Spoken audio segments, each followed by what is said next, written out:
To the University of Alabama Athletics, and prouder to take the field or court with you. Visit cbsbank.com today. Member FDIC and equal housing lender.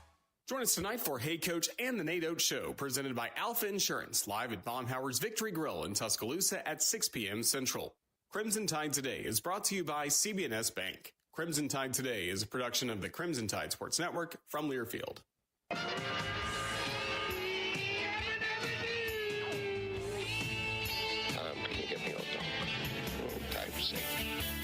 I'm funny how? I mean, funny like I'm a clown, I amuse you. You're tired. Well, the lunchtime whistle and the morning's finally done. I'm jumping in my car, I'm gonna have a little fun. The Doghouse Network's on my radio dial. Big Dog's taking care of business for a while. If you're listening to another station I don't understand, 'cause nobody does it like Thom Abraham. Give us a call, Steve. He's a northern-bred, southern-fed, slick-talking guy. Listeners in his posse are the Junkyard Dogs. The SEC from Tennessee to calling them hogs. From Gainesville up to Lexington to the Titan Tiger Land, nobody does it like Thom Abraham. I guess I'm on here. Am I on? Can somebody respond? Well, here we go. Welcome into the Thom Abraham Show. And if I am talking this early, that means that Thom Abraham is not here today. Good afternoon to you. I am Joe Hunk. As here in a second, we're going to be joined by one John Abraham, because it is inside of Tom's contract that there must always be an Abraham on the Thom Abraham Show at all times. So we appreciate you listening to us, not only on 97.7 ESPN The Zone, but also on ESPN Winchester, where both radio stations are going to be helping you listen to the final wild card game that is going to be taking place tonight between the Vikings and the Rams. That is going to be happening in Phoenix, Arizona. Glendale, if you want to be specific, as those two teams are going to be wrapping up the final game of the wild card round. Now, if you're wondering why it's in Glendale, that's because of all the fires that are happening in Los Angeles. The NFL moved this game to Phoenix. So the Phoenix Cardinals are helping out when it comes to trying to get everybody to make it feel a little bit more homey for both teams, as Minnesota has flown to LA and then now to Phoenix to try to play this football game. So that's going to be happening tonight. Phone lines are wide open to you at 256-576. Thank you. I was wondering if you were going to say that. Am I going to do that, or I don't know what to do? I haven't introduced you apparently, because we got to do this through Tom's script. You know how Tom is, all right? I know. He says, don't talk until I give you the intro. Yeah, but Tom's not here, man.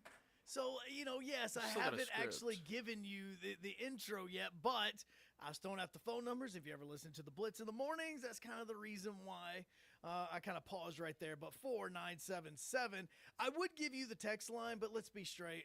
We don't have access to it. There's no reason to give it out to you, that you're going to be texting it where nobody's going to be able to answer it, at least in a timely manner. So we're not going to give it to you. So phone line's the only way that you can get in as we go along today. So here's the sad thing, because as John and I were talking, and I'm going to bring him in with this here in just a few seconds, because even though he's already talked, because this is all weird, and we're trying to do it like Tom's show, but it's not going I have well. the open music You have it ready? Yeah, okay, ready cool. and set All right, up. hey, don't talk Sorry. until I bring you in. Sorry, sir. Sorry. Yeah, I'm just trying to fill into this. So as John and I were talking, we were about halfway through the Blitz this morning, and he looks at me and he goes, "How sad is it that we have not brought up the fact that the college football playoff national championship game is set? Like, it's set. We know who's going to be playing. We know where it's going to happen. We know everything, and it is set." And we are about 45 minutes into the show this morning, and we haven't talked about it. And so we were like, wow, That's kind of odd. Like, we're in football country. That's what we should talk about. But the NFL playoffs were this weekend. You obviously, the semifinals for the college football playoff took place on Thursday and Friday. It's felt like those two games happened like a month ago between the snow, the ice, the fire in LA, and everything else taking place. It feels like a lot's kind of happened since these games have played. So it was a little bit weird. So I say that to bring on one Mr. John Abraham. I'm the producer of the show. If I didn't step up, you're nowhere. I put this thing together out of spit and polish. I don't know how to say this, so I'm going to choose my words very carefully. I think you're a psycho. I have a sentimental weakness for my children, and I spoil them, as you can see. They talk when they should listen.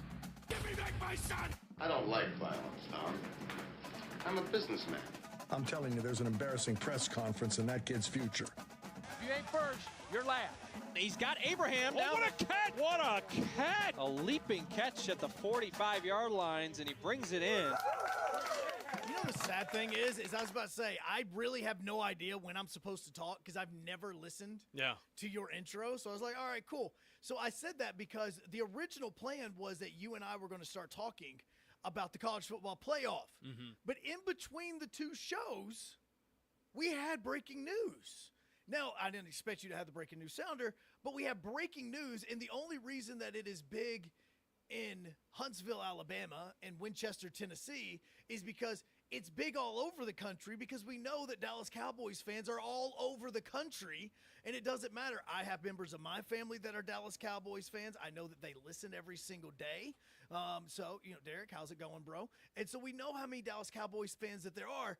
But if you missed it, it had been talked about and rumored for the last little while that Mike McCarthy and the Cowboys were not going to have a contract negotiation and that he was going to become a quote-unquote free agent.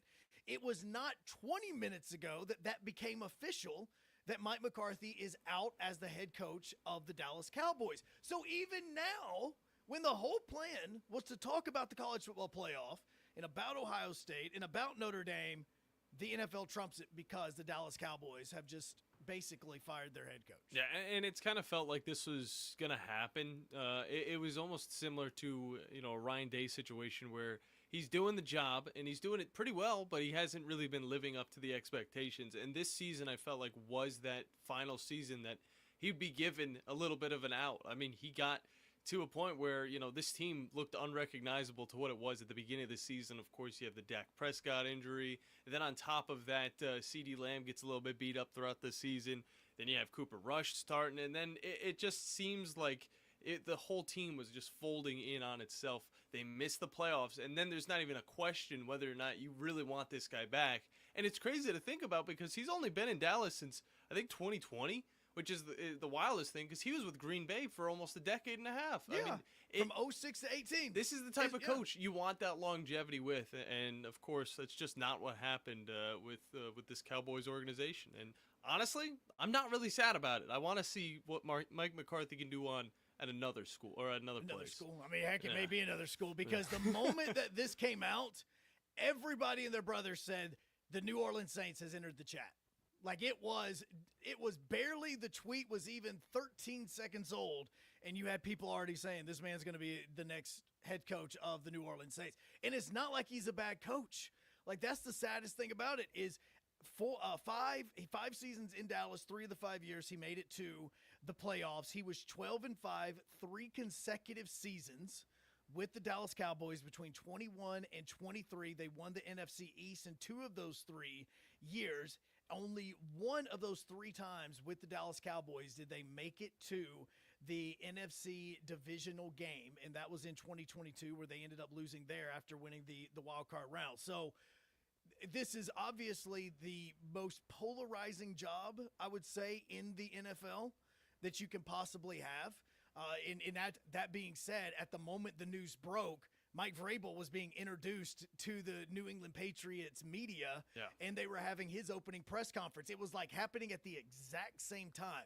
Now, New England's only polarizing because of the last, 20 years, but I still don't think that they are ever going to be considered America's team or one of the big 3 or anything, even though they have won all the Super Bowls. Most people don't even know where New England's at, so let's just be serious with this. No, you're absolutely right. Like, they really probably don't. Like, I'm looking, and the sad thing about it is, as much as the New England Patriots have won trying to get to Gillette Stadium is so incredibly difficult.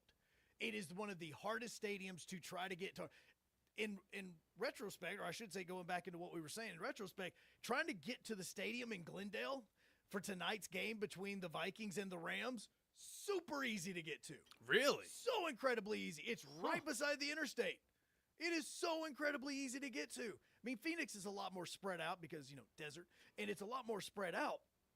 But it's so incredibly easy to get there. When I was there for the Super Bowl 2 years ago, we drove past it every single day just to get back to our hotel. It was easy to get to.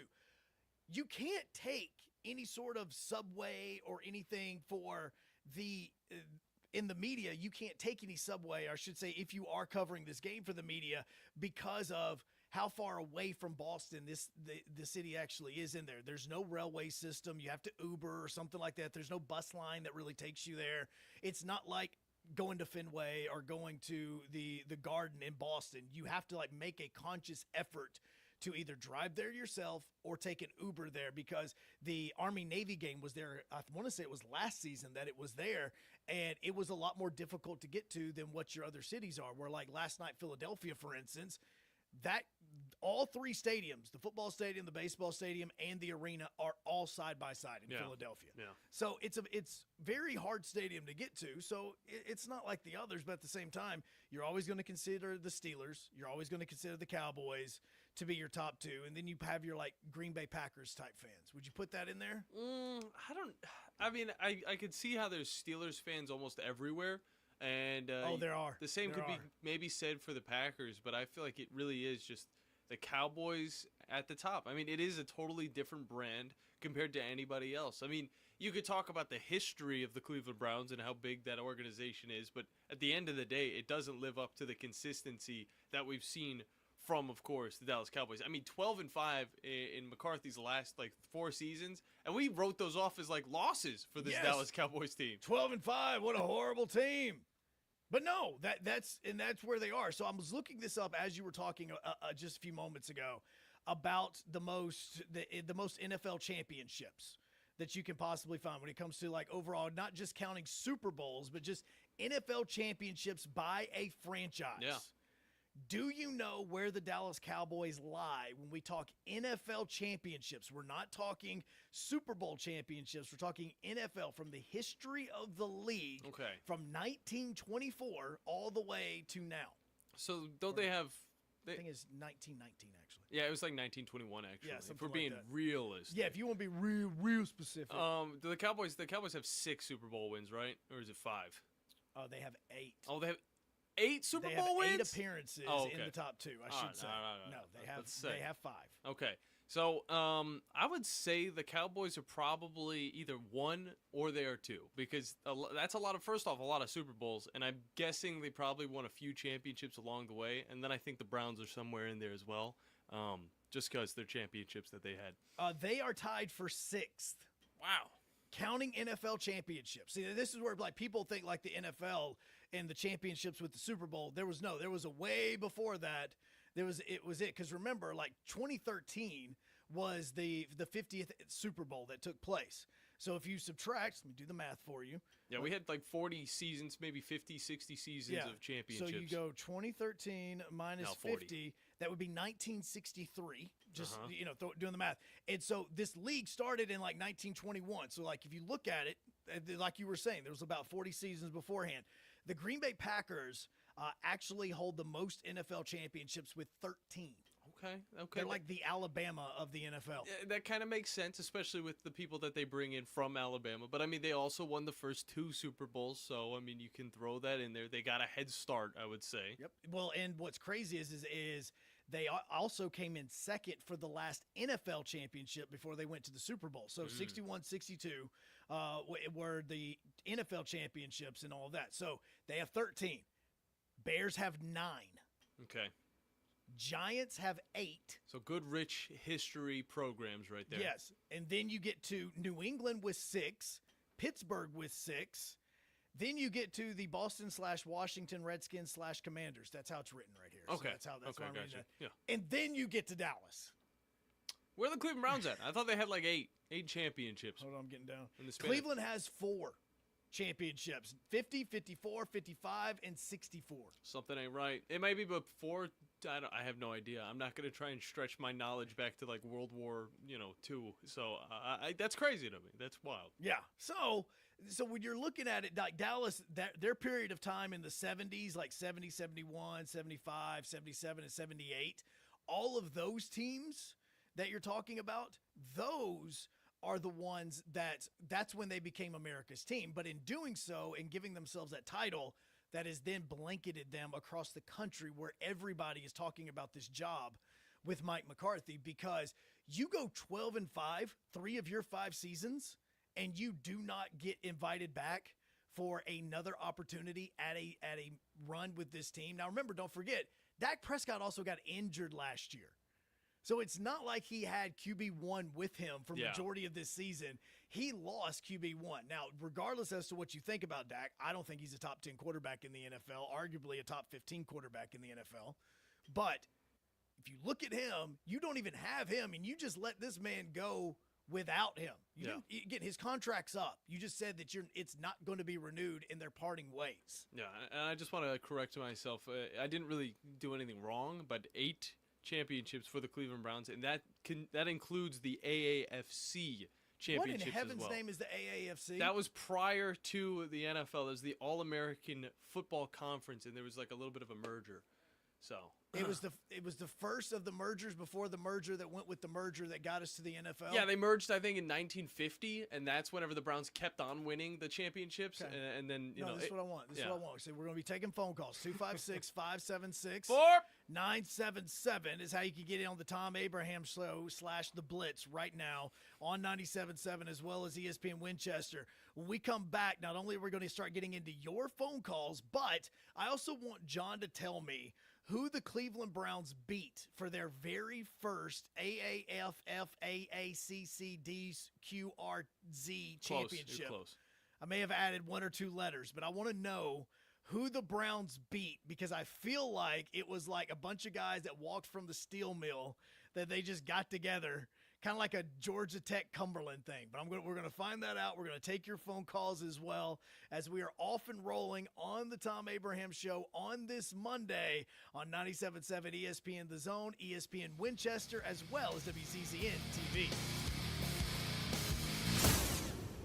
Tom Luganbill here for my friends at Woody Anderson Ford. Bobby White and his team take great pride in their service department, and you can see it the moment you walk into those beautiful new service lanes. And just like a championship team, they all work together to make sure your experience is second to none, whether you drive a Ford or not. Also, check out the gold-certified pre-owned inventory at Woody Anderson Ford for great deals every day. Stop by and see them at Jordan and Sparkman or at Woody Anderson of Madison on Hughes Road, or visit WoodyAndersonFord.com. Orthopedics. You're thinking bones, muscles, and joints, right?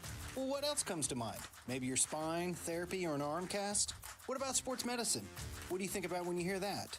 Are you thinking about the largest orthopedic group in the state, caring for the most student athletes in North Alabama?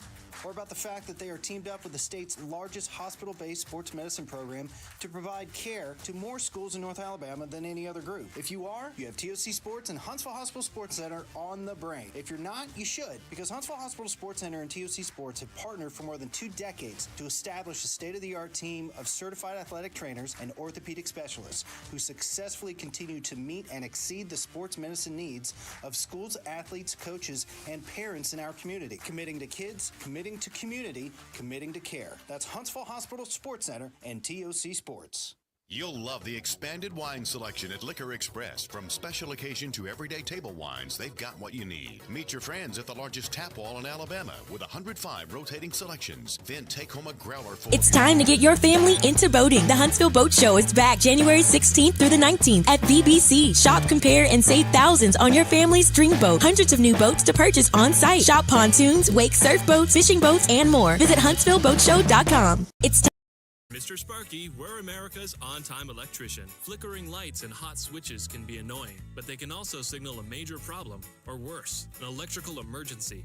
So play it safe and leave it to the experts at Mr. Sparky. Trust our team of professional, clean, and friendly electricians. We'll get it done right and get it done safely. You don't have to put up with any malarkey. Call 888 Independently owned and operated, licensed in the respective state or county. Mike Rowe here with a quick question. Have you noticed cracks in your drywall, chimney, or exterior walls? I hope not, because if you have, they could be indications that you've got a much bigger problem with your foundation.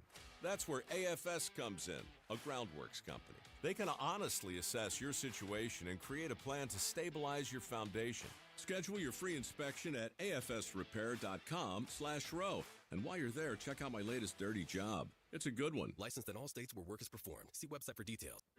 Auburn basketball coach Bruce Pearl has a challenge for you. Be an MVP to a child in need by opening your heart, opening your home, and becoming a foster or adoptive parent in Alabama. I know so many folks that are. They tell me it's one of the greatest things they've ever done. To learn more about becoming a foster or adoptive parent, visit dhr.alabama.gov. That's dhr.alabama.gov. Sponsored by the Alabama Department of Human Resources, the Alabama Broadcasters Association, and this station. There are many adults in Alabama who cannot take care of themselves. Some of them need foster homes. The Alabama Department of Human Resources has a critical need for caring men and women to provide safe and supportive homes for vulnerable adults. Make a difference in someone's life. Be an adult foster care provider because love never ages. For more information, visit dhr.alabama.gov/AFC. Sponsored by the Alabama Department of Human Resources, the Alabama Broadcasters Association, and this station.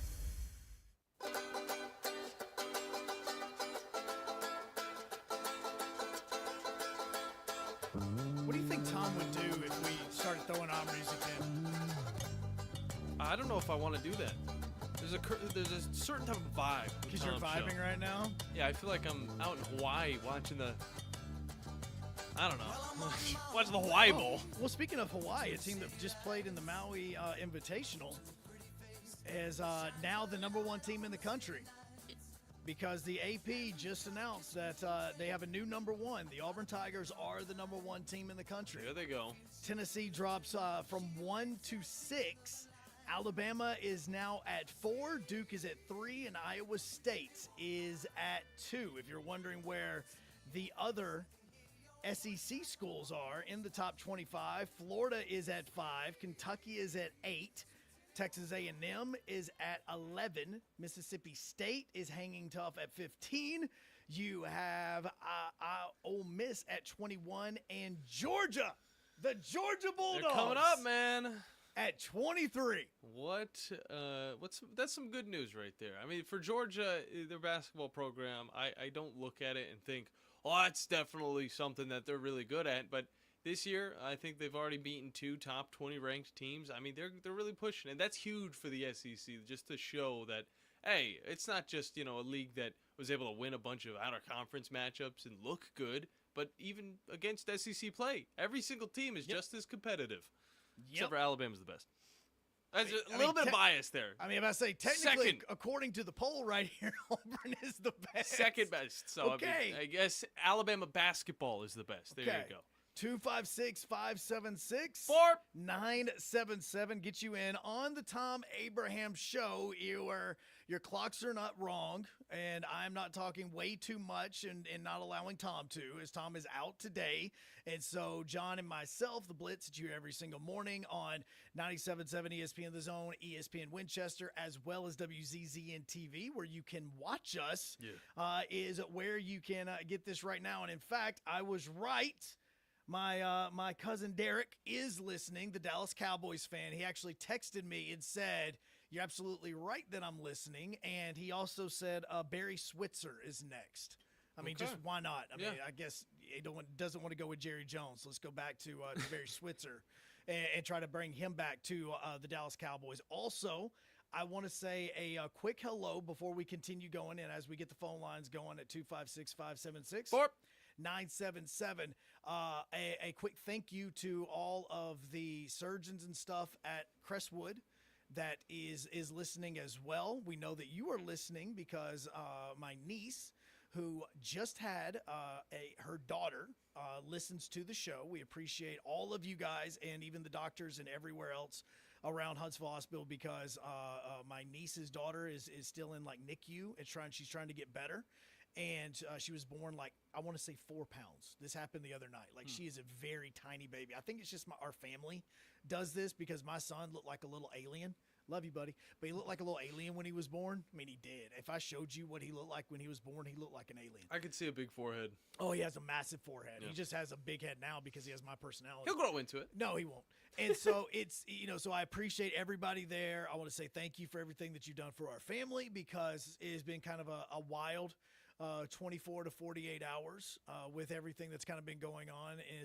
And so we just want to say thank you to all of those because we know that you're listening during the times while the surgeons are getting ready, which to me is extremely odd. Because with all the yelling that we do on 97.7, I feel like it would be more of a distraction than a help. It's a calm yelling, though. No, it's not. Not with some of us, especially with some of us almost break our knuckles on the table periodically. So, yeah. You're right. But at the same time, we do have a national championship game going on. Now, here's what I'm asking you, and this is where the phone lines are getting opened up to as we continue throughout this afternoon now, because it's weird to say afternoon, is we have our national championship. It is Notre Dame, and it is Ohio State. And I know that we have bashed the college football playoff. I know we have. But did the college football playoff bracket work? I don't want to answer that. Well, no, and feel free to. That's why I'm asking the question. Well, the phone lines are right here. But yeah. I'll say this, all right? But did it work? Although it wasn't pretty, I'll say that we definitely got the 4 best teams to face off against each other. I very much enjoyed the semifinal matchups, despite us not talking too much about it, just because the last game was on Friday. We also got blessed with a lot of college basketball. We got blessed with a lot of fun NFL football, which it wasn't amazing. It wasn't amazing. But it was still. If this was college football, do you realize how crazy people would be going about this first round? Yeah. Because look at how we went over the first round of the actual college football playoff tournament. I know. Somebody would be saying, it needs to change, it needs to change. It is what it is whenever it comes to the NFL, whereas in college football, it's still an experiment. So we think since there are so many blowouts that it's something that shouldn't happen when you get to a 12-team playoff. But again, look at the NFL where these games are supposed to be close. Regardless of all that, I think that the first round was pretty miserable to sit through. It didn't really feel like college football at some points. But now it's gotten to the point where I can sit down and enjoy, a Texas versus Ohio State and be like, this is what it's all about. Like, this has that college football champion type of environment that I really enjoy. Now, here's what's also crazy about this, because I was looking at the comparisons between the college football playoff and the NFL playoff. Outside of the Commanders winning last night against the Bucs, every home team won. Oh, yeah. Every home team won, which is exactly what we talked about in the first round of the college football playoff, that every single team won in the college football playoff in that opening round matchup, because over the weekend, the Texans won, the Ravens won, the Bills won, and the Eagles won. All of those were the home team, and the Bucs obviously lost at the very end of the game late last night. Now, obviously, Rams and Vikings are going to be different because of where that game is going to be played. Rams is considered the home team. They'll be treated as the home team, but and obviously LA is a lot closer to Phoenix than what Minneapolis is, so they'll probably do have Rams fans that are going to be traveling down there. No doubt. Heck, they were probably Rams fans that went down there anyway just for safety because they had to get out of the city. Yeah. And they went to Phoenix to probably kind of get away for a minute. So that's a little bit different.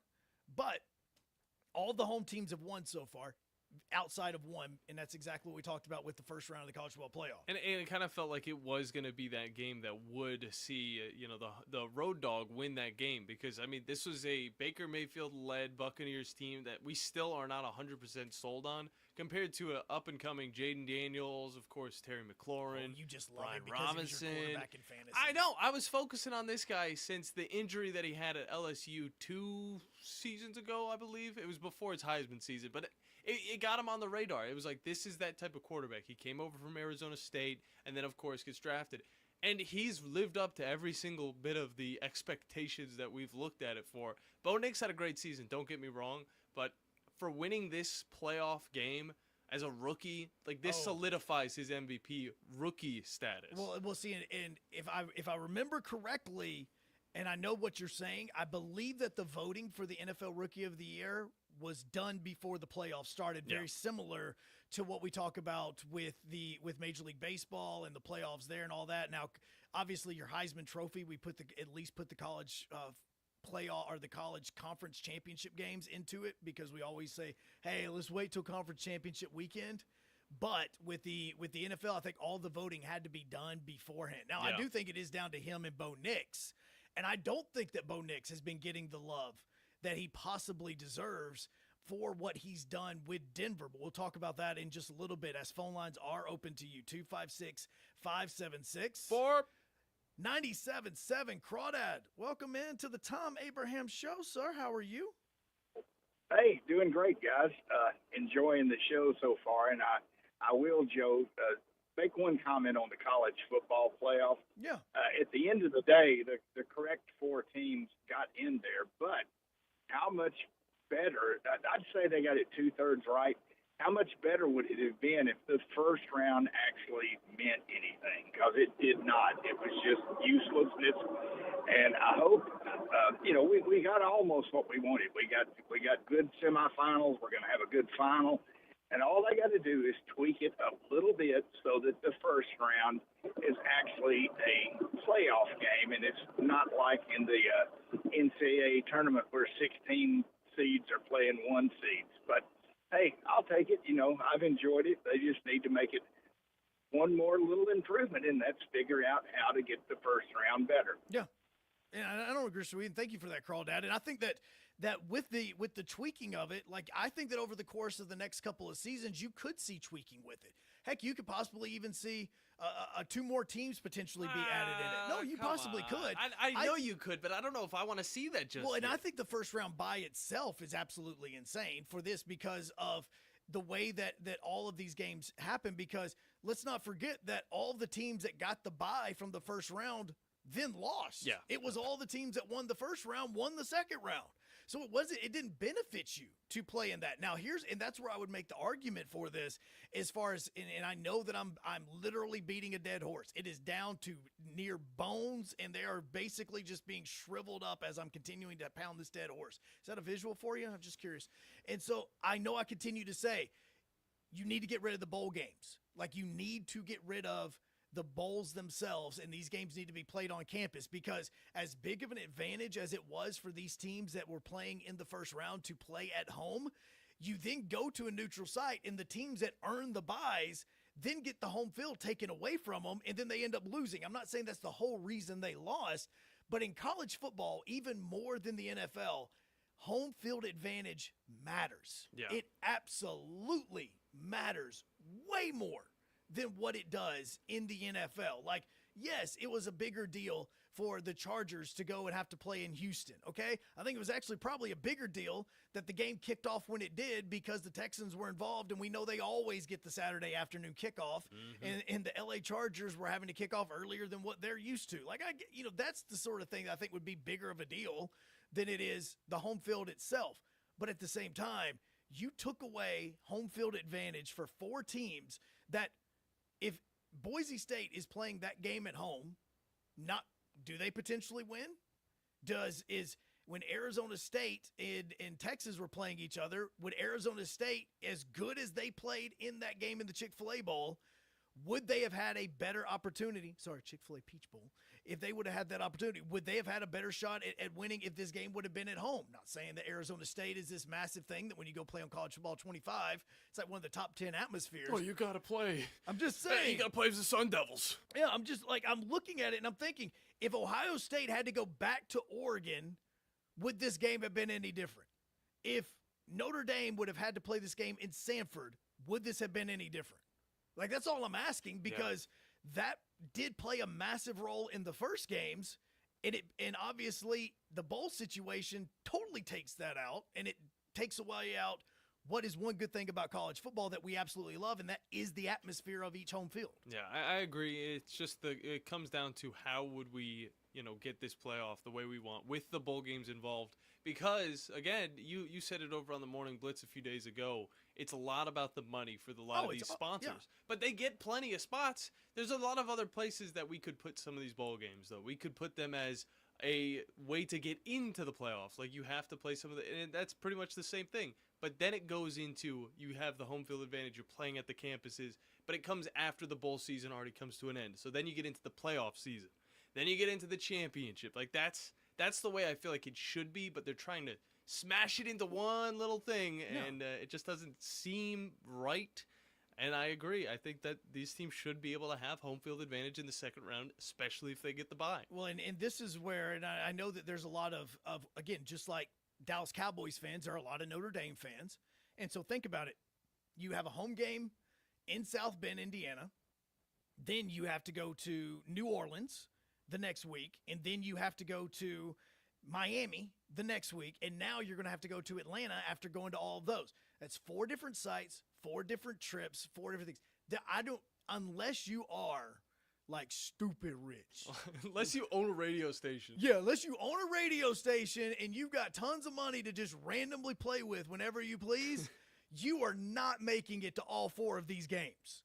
There is no way on earth you're making it to all 4 places, because it's not like these games are being held in cities that are not expensive as it is. And again, you're having to get last-second flights to a lot of this stuff. Now, I know Notre Dame fans in Alabama that are going to be going to Atlanta next Monday so that they can go to the national championship game, because obviously they couldn't go to Miami or they couldn't go to New Orleans. So I know it's happening, but at the same time, you shouldn't have to do all of that traveling in this. And I know that we're talking about a little bit of some tweaks in this. Here's the other random thing about it, because we talk about the right 2 teams, or at least the right 4 teams are playing in the semifinals. Without looking it up, do you know what their rankings are? Like, as in, right now, in the bowl system, what are they ranked? Like the kind of like the AP poll? Yeah, like right now, whenever the college football playoff came out and it said this is the blank seed, this is the blank seed, what are these 2 teams seeded as? Oh, seeded wise. Okay, it is going to be a number 6 against a number 8, or is it 10? Okay, so you are close to being right. Okay. It's a 7-8 matchup. Oh. Okay, 7-8 matchup. So that means, and even Freddie Kirby was texting with me earlier, is if the 14 playoff would have happened this year, these 2 teams aren't even in to the college football playoff. And yet they're playing for a national championship. So that's where you go, you know what? I know it's quote-unquote diversity, as in, oh, wait a second, these 2 teams that have played in a national championship in like the last decade or decade and a half are playing in another one, but these are 2 teams that did not have the opportunity last year, if they would have been seeded this, that are getting in. So what I did is I went back and I found what the national championship game would have looked like if we had taken the number 7 and number 8 team the last 5 years, going back to the final rankings right after conference championship weekend, which have been the rankings that we use for all the bowl games. Okay. So last year, the national championship game would have been Ohio State versus Oregon. They were 7 and 8 last year. That's probably the most normal matchup that you are about to hear. Okay, yeah. Because 2022, the number 7 and 8 team in the country after conference championship weekend was Clemson and Utah. Now, Clemson's one thing. Clemson's one. Utah, it's like the biggest drop-off I've seen. Hold on to your butts, because this is about to get a little bit weirder. All right, they're held on to. All right. Pucker factor is at 0. 2021 would have been Baylor and Ole Miss. That's your number 7 and 8 team. So that one's not too crazy. Baylor did have a pretty good 2010s run, but at the same time, since RG3, that team should not have been as and they've never been the college football capable playoff as they could be. And on top of that, Ole Miss, I could see that being a realistic thing, but is Lane Kiffin ever going to make the push? Probably not. Well, unless it's into Sidney Thomas's DMs. I'm just throwing that out there. It could be him. Dang! I mean, you just threw that out and then answered the phone. Like, they talk about me throwing daggers. That is what we're going to hit you. You're going to hit me with right before you go to the phones? Ouch. Like, that one was kind of, okay, I get you. 256-576-4977 is how you can get in on, I almost said the Morning Blitz, but on the Thom Abraham Show, as Thom is out today. And I'm actually kind of giving John this opportunity because I still have 2 more matchups for the college football playoff if they would have taken the 8 and 7 seeds for the national championship game. in what this would have been, because 2020 could have been the most unique and weird matchup that we would ever see in a college football playoff if it were to happen. Before I tell you who it would have been in 2020, if the 7 and 8 seed would have played each other for the national championship, do you have a guess? In 2020. 2020. This is the COVID year. It's the COVID year. The record books are weird. thrown out the window look, here. When I was researching stuff for Bo Nix, I got to the 2020 season. I said, yep, not even going to do any of that. That's all weird. Alabama and Auburn played each other, and then both teams still had like 1 or 2 games after. It was so strange how 2020 was. Oh, geez. That is like just a total guessing game. Because, I mean, even, throwing out Alabama and all that stuff, winning the championship, it's just weird. I would go, I'm going to be so wrong. It's hard to even think of some teams. I'm going to be honest with you. That would be up there. Okay, give me. If you guess one of them, I'm actually going to be impressed. Being put on the spot. Yeah. Okay, I'm going to just throw out one. Could you stop stalling? Can you give me a conference at least? It's the same conference. Big Ten? No. SEC? No, just answer that. Fine. Cincinnati. That is one. Oh! That is one, actually. 2020 would have been Cincinnati and Iowa State for the national championship. Wow. If the 7 and 8 seed and the 7 and 8th ranked teams in the polls would have been playing for the national championship. The Cyclones. Iowa State and Cincinnati. And 2019 would have been Baylor and Wisconsin playing for the national championship. Yeah, you're right. We got some messy little matchups right there. So again, you look at this and you see Notre Dame helmet, Ohio State helmet, you roll your eyes. But if you go back and you look at the 7 and 8 seeds, just even over the last 5 years, you're going, okay, no, this is really kind of strange. In all reality. Ohio State, in all reality, should be number 1. Yeah. I feel like that's the case. And then I feel like Notre Dame sits at like a number 4 spot. I feel like they would have lost to Oregon if they faced off against them. And maybe Texas. Well, the seeding was all based on, again, like the conference championships and all that, because your 1 through 5 were your conference champions. Ohio State didn't even get to go to the conference championship. No, they didn't. They had their conference championship in the Rose Bowl against Oregon. Yep. Don't tell me that wasn't staged. You want to talk about scripted? That's scripted. Don't argue with me that the NBA or anything else is scripted. If you got Ohio State and Oregon in the Rose Bowl, that wasn't just a lucky game, okay? That wasn't, Texas and Arizona State should be playing in the Rose Bowl. No, that crap was scripted. You can't tell me it was not. What a beautiful script it was, though. No, it was not. 256-576. 977. When we come back, Ray Dog, you're going to be first up as we continue get into those phone calls as John Abraham and myself, Joe Hunk, filling in for the Thom Abraham man himself on the Thom Abraham Show on 97.7, as well as ESPN Winchester and WZZN TV. You're listening to the Thom Abraham Show with Joe Hunk on 97.7 ESPN The Zone. This is Brent Musburger's VSiN Action Update on 97.7 ESPN The Zone. For a limited time, G-Bank is offering a $250 bonus when you open a G-Bank Visa signature card. Apply today at vsin.com/GBank. Little over a month away from the Daytona 500, the Great American Race coming up February the 16th. Kyle Busch and Brad Keselowski, 12-1 co-favorites. Ryan Blaney is 13-1. Auburn hosting Mississippi State tomorrow in SEC basketball. The Tigers are plus 650 to second choice to win the NCAA title, behind the Duke Blue Devils at plus 550. And the Tigers are the favorite to win the SEC regular season crown at plus 175. Auburn and Mississippi State tomorrow. Alabama 3-1 to win the SEC regular season title, hosting the Ole Miss Rebels tomorrow at the Coleman Coliseum. For more, go to VSIN.com. Mike Sennett, 97.7 ESPN The Zone. It's laundry season at Owen Home Appliance Center. Tired of that washer walking out the door and having to dry a load 2 or 3 times? It's time for a new washer and dryer. Pick from brands like Maytag, GE, Whirlpool, Electrolux, and of course, Speed Queen. Try the new 2-in-1 GE Profile that washes and dries a load all in one machine. Visit the interactive location in Lacey Springs where you can try the washers and dryers before you buy them. Owen Home Appliance Center. Quality products, quality pricing, quality service. It's in the name, Owen Home Appliance Center. The company is Eagle Masonry and Insulation, but did you know they're also Eagle Landscaping and Dirt Work? Eagle can take care of all your landscaping needs, including irrigation, sod work, and planting, both plants and trees. On the dirt work side, Eagle can grade and build your pads, haul dirt in or out, and even do erosion control. Philip Love and his team can do it all for you. The website is the same, insulatewitheagle.com, as is the phone number, 256-755-1556. Give them a call and see what Eagle can do for you. Eagle saves you time. Eagle saves you money. You've got to experience Toyotathon at Bill Penny Toyota. They've got the selection with over 700 new Toyotas to choose from. And they've got the extras with Bill Penny perks and a 10-year unlimited warranty. So get on over to Bill Penny Toyota today and experience Toyotathon. Bill Penny Toyota in Huntsville and online at BillPennyToyota.com. Bill Penny's Toyota 10-year unlimited warranty is valid through the 10th year of ownership. Valid on new vehicles only. See dealer for details.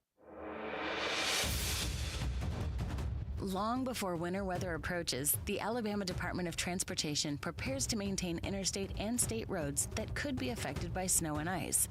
Yeah, we start training and doing maintenance on snow and ice equipment months in advance to make sure everything is ready for when the freezing weather comes. We will have crews working around the clock that are prepared to plow snow and remove trees that have fallen into the roadway. Our mission is to keep roadways safe and open. We try to achieve this by focusing on interstate routes first and then secondary roadways by traffic volume. If the weather allows, we'll start pre-treating the roadways during the day to prepare for the temperature drop at night. AlDOT wants to keep the public informed during these winter weather events. The best way to learn about state road conditions is the AlGo app and through local media. Brought to you by AlDOT, the Alabama Broadcasters Association, and this station.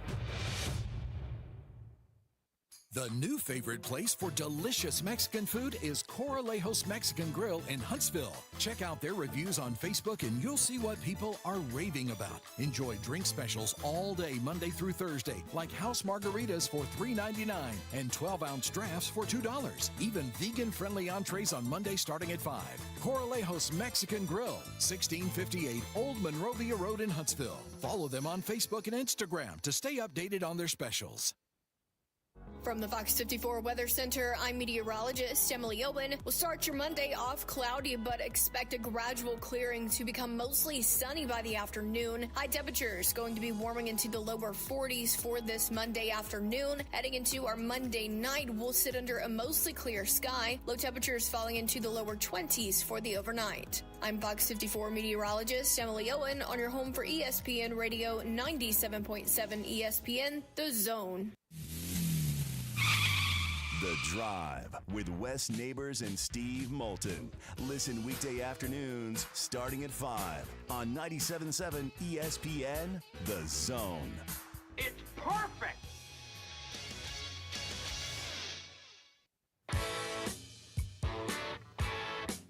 All right, a few minutes to go in the Thom Abraham show for this hour. Before we get into that 1 o'clock hour, phone lines are open to you at 256-576-97.7. That is the voice of one, John Abraham. I'm kind of going through the AP rankings, continuing to go back through their Week 15 rankings all the way through the end of the year, just to I'm randomly just wanting to see some of the matchups that we would have. Yeah. If this was 2014, the two teams playing for a national championship that were ranked 7th and 8th, Arizona and Michigan State. All right. This is in football. I'm not guessing ever again. I'll say that much, all right? All of my luck went right into that Cincinnati pick. In 2013, it would be Stanford and South Carolina. Makes sense. Andrew Luck just left. This team's still got a little bit of life left to him. Yeah. So Stanford Cardinals And all there the are way. some normal ones, but then here's the best one. I tell you right now, you want to talk about an all-time low in ratings? Okay. 2011. Give me San Diego State. No, but you're not far off. 2011, the two teams ranked 7th and 8th according to the AP poll after the conference championship weekend was Boise State and Kansas State. Ooh. A lot of just ugly colors on a football field all at one time. Yeah, you're not wrong about that one. All right, 256-576-4977. Ray Dog, welcome into the Thom Abraham Show. How you doing, sir? Thank God we had a spare Abraham laying around. We've got a few. If one's always down, we've got 9 or 12 more to go, and apparently they also have grandkids. So we're basically set until 2100. The roster, we are like set for the next 60 years. There's an Abraham somewhere that can hop on a mic in Huntsville, Alabama. It is a deep bench. It's like the Manning family right now, but with sports talk radio. Like, we've got plenty that we could just keep handing it down to at some point in time. I don't know which one of these beat Tom Brady, but we have an Abraham ready to go at any point in time. But no, I mean, this is the nature of the playoff, right? This is why everybody loves March Madness. It's okay. We set the field. Now go win. Yes. Like that's where this is. People can't be upset that Ohio State and Notre Dame are playing in this because they all played the same brackets. I mean, they all played in these games. They all had to travel. They all had to go to play neutral sites. I mean, look at what happened. What Notre Dame's had to go through. They've played in a cold weather game where it was snowing.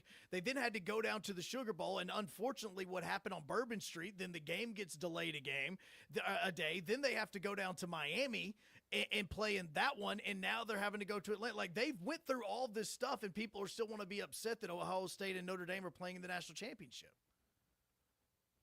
And I hear the part about, hey, let's do it on campus. Let's save keep the pageantry alive, and I get it. But I'm going to counter that. Yeah. You're a fan. I'm a fan. Where would you rather be on January 20th? Mercedes-Benz Stadium or the Big House? I'll wait. Look, and I get the weather part of this. I really genuinely do.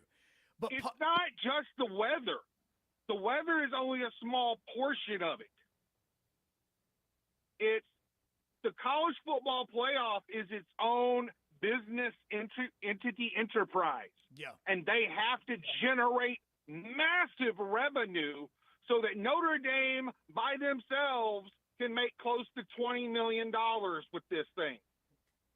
Which means they have to have big markets with big sponsorships, and those are not in college towns. And I don't disagree with what the part you're saying. Like, I don't on that. But then I also turn around and I think about all those days, like, as again, and I don't know what your fandom is, but when Alabama and Auburn are playing each other and everybody's in Tuscaloosa and just the atmosphere is the way that it is, and you can kind of feel the excitement as well as the intensity, the focus, the anxiety, all of that as everybody's tailgating and having fun. And I know that when I go to these bowl sites like Mercedes-Benz or like New Orleans, it isn't that same vibe. It is still the, oh, hey, let's do the Dr. Pepper toss and let's do all this, other unique stuff. And let's have a 30-minute halftime with some, musician that people barely even know who it is. And they kind of try to still make it a bowl game where that's really not the case. And I think of, man, if you give me the Big House in January and you get that atmosphere beforehand, like, that's an amazing Saturday. Like, that's just, and I know the game happens on Thursday or Friday, but that's like just an amazing day in my opinion. And so so you're looking at trade-offs. How do I make one trade-off or another to maximize the opportunity for all involved? Mm-hmm. And it's just, even if there are like 5 people in North Alabama who would go to Ann Arbor on a January, Thursday, Friday, Saturday. They all call this show. I'll be honest, I would be there. And so that's why I was counting myself in the 5 before you even said they'd all call this show. Yeah, like I genuinely, I would totally be there. But I love that stuff. I'm just, yeah. Like I say, I've been at games in North Alabama where it was 20 degrees. Oh yeah. I mean, I was 18 years old. I'm like, this is uncomfortable now. Like, what am I doing right now? If I remember correctly, like you could go back and even look at, I think it was still Super 6 at this time. And when I was researching like Bo Nix and his time at Pinson Valley, I'm pretty sure that the state championship that Bo Nix played in down in Tuscaloosa was a snow game. If I remember that correctly, like that was that was November, beginning of December, if I remember right. I mean, so yeah, I mean, it's I feel like in terms of the overall, you've got a great pie in the sky idea that is just really, really, really difficult to execute the way you want to frame it. And so what adjustment, if there was an adjustment, what would be the adjustment that you would suggest? See, the adjustment for me is I still want 4 teams. Yeah. I didn't want to go to 12 because you're shifting the conversation from Team 5 wants to complain to Team 13 wants to complain. Yeah. Which is exactly what freaking happened, Alabama. Thanks for that call, Ray Dog. No, I mean, look, and you're not wrong. I mean, look, coming up in, what is this? It's January, the middle of January. Coming up in a month and a half, we're going to have the same argument for team 70 and 71. It doesn't matter if it's 100, it would be an argument for 101 and 102. Like this is how it's always going to be. It's going to be the last team in, the last team out. How good are they? How bad are they? Should they be in on this? But what we're asking you, 256-576-4977, did the college football playoff bracket work? We continue on the Thom Abraham Show next. Tom Luganville here for my friends at Woody Anderson Ford. Bobby White and his team take great pride in their service department, and you can see it the moment you walk into those beautiful new service lanes. And just like a championship team, they all work together to make sure your experience is second to none, whether you drive a Ford or not. Also, check out the gold certified pre-owned inventory at Woody Anderson Ford for great deals every day. Stop by and see them at Jordan and Sparkman or at Woody Anderson of Madison on Hughes Road, or visit WoodyAndersonFord.com. When you call most roofing companies, all you'll hear is, you need a new roof.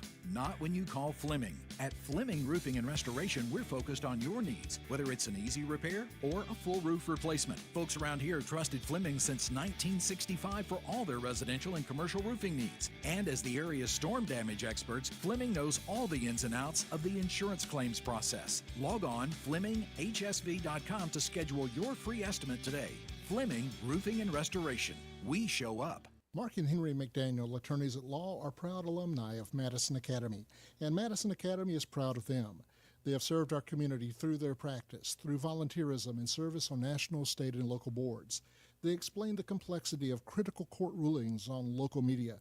Their successful practice has been built on integrity. Both are veterans of MA Athletics and proud sponsors of It's time to get your family into boating. The Huntsville Boat Show is back January 16th through the 19th at VBC. Shop, compare, and save thousands on your family's dream boat. Hundreds of new boats to purchase on site. Shop pontoons, wake surf boats, fishing boats, and more. Visit HuntsvilleBoatShow.com. It's time to get your family into boating. The Huntsville Boat Show is back January 16th through the 19th at VBC. Shop, compare, and save thousands on your family's dream boat. Hundreds of new boats to purchase on site. Shop pontoons, wake surf boats, fishing boats, and more. Visit HuntsvilleBoatShow.com. It's time. 155-1556. Give them a call and see what Eagle can do for you. Eagle saves you time. Eagle saves you money. This is SportsCenter. I'm Christine Lisi. That's just in. Eagles starting linebacker Nakobe Dean is believed to have suffered a serious knee injury in the wild card win over the Packers and is expected to miss the rest of the playoffs. Warren Burks will likely fill in for Dean moving forward. Next up for the Eagles in the divisional round, the winner of tonight's Rams-Vikings wild card game on Monday Night Football, 8 Eastern, ABC, and ESPN. Former heavyweight champion Tyson Fury, in a video posted to social media, announced his latest retirement from boxing today. He announced a previous retirement in April 2022, then returned to action in December of that year. Former LSU receiver Kyron Lacey, accused of causing a crash that killed a 78-year-old man on December 17th and fleeing the scene without rendering aid or calling emergency services, turned himself into authorities last night, was released on bail. He declared for the NFL draft 2 days after that crash. WZZN, Union Grove, Huntsville, Alabama. 97.7 ESPN, The Zone. What does it mean to be a part of the Southeastern Conference? That you paint your body, your car, and your dog your school colors? Maybe. But it means more than that. It means your alumni network includes the state, the country, and beyond. It means your school ring doubles as your resume, and yeah, you better believe it means more titles, like doctor, CEO, and your honor. Because this is the SEC, and here, it just means more. What does it mean to be part of the Southeastern Conference? That yours is the only conference with its own chant? Well, yes, but it means more than that. It means a study abroad program that might include reforestation in a mangrove swamp in Australia. It means finding your calling, your future spouse, your startup's co-founders, and of course, grilling tongs that play your fight song. This is the SEC, and here, it just means more. And now, a man who knows what you ate for breakfast. Time now for the biggest thinker of them all. He knows it all. He is Drew DeArmond. Listen to Drew and Scott Tyson weekday mornings. It's Talkin' Ball on 97.7 ESPN, The Zone. But that trick never worked. You need to be more like a dog. Like what you guys are doing. You've got your fingertip on the pulse of your listeners. You guys know what they're talking about. Be a dog. God bless the show. You are the Messiah. We need more dogs. This is the best show on radio. The big dog, Thom Abraham, is here with you. Hey, I see you. I see you, dog. So settle in and get your bark on. That's my dog. Now live, here he is, the big dog. Let's go, baby! Thom Abraham. How you doing? How you doing? How you doing? How you doing? How you doing? How you doing? How you doing? Look, I don't speak Spanish. I don't know how to say this, so I'm going to choose my words very carefully. I think you're a psycho. Do you know who I am? I mean, that guy sounds like El McPherson farting into Miles Davis' trumpet. I guess I'm on here. Am I on? Can somebody respond? Get off my I have to drag my Yankee ass out of here.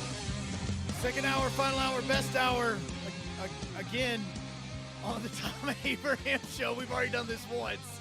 As I am Joe Hunk, John Abraham, in with myself on this Monday afternoon. As Thom has the day off, he'll be back tomorrow. I am assuming he'll be back tomorrow. Let's hope, Joe. Let's hope.